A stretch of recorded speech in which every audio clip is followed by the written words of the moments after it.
Jazz जी SIM ते 1 GB बिल्कुल free हासिल कयो। अस्सलाम वालेकुम, आऊं अगम शाद अली ऐं तव्हां ॾिसी रहिया आहियो टेक इन सिंधी यूट्यूब चैनल। कीअं आहियो दोस्तो? मैं तो कयां सभु ठीकु हूंदा।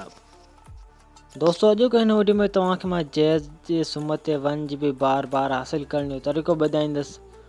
सो वीडियो खे लाइक कयो, चैनल खे सब्सक्राइब कयो ऐं बर वारी घंटी खे आल ते दबायो जीअं हर नई अचण वारी वीडियो आप मिस न करे सघो।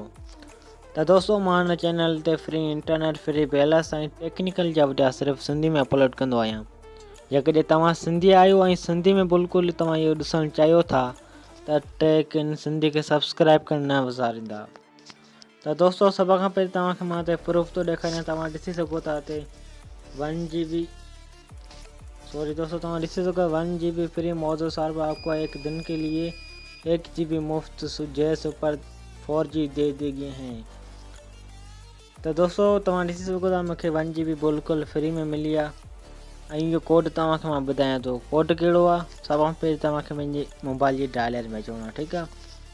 तो दोस्तों चैनल के सब्सक्राइब ना कयो तो मेहरबानी करे चैनल के सब्सक्राइब करे वठो, छो जो मां हिन चैनल ते फ्री इंटरनेट, फ्री बैलेंस जा वीडियो अपलोड कंदो आहियां।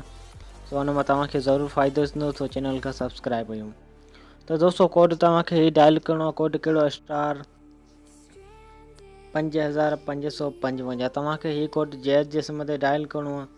तव्हां जीअं ई डायल कंदा तव्हांखे हिते पहिरीं नंबर ते ऑप्शन ईंदो जैज़ पर 1 GB गिफ्ट। तो दोस्तों तव्हांखे हिते 1 GB गिफ्ट ऑप्शन तव्हांखे हिते मिलंदो। सो मूं हुन पहिरियां ई हासिल कयो आहे, मूंखे फ़िलहालु हींअर कोन थो मिले। बाक़ी तव्हां लाज़मी ट्राई कयो, तव्हांखे हफ़्ते में 2 चकर मिलंदो 1 GB जैज़ ते फ्री। तो दोस्तों तव्हां इहो तरीक़ो लाज़मी आज़मायो। जैज़ जे सिम ते तव्हांखे लाज़मी बिल्कुलु फ्री में 1 GB मिलंदी 2 ॾींहंनि लाइ।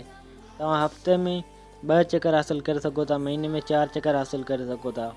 तो दोस्तों इहा बि अॼु की वीडियो कीअं लॻी उमेद कयां थो त पसंदि तव्हांखे आई वेंदी।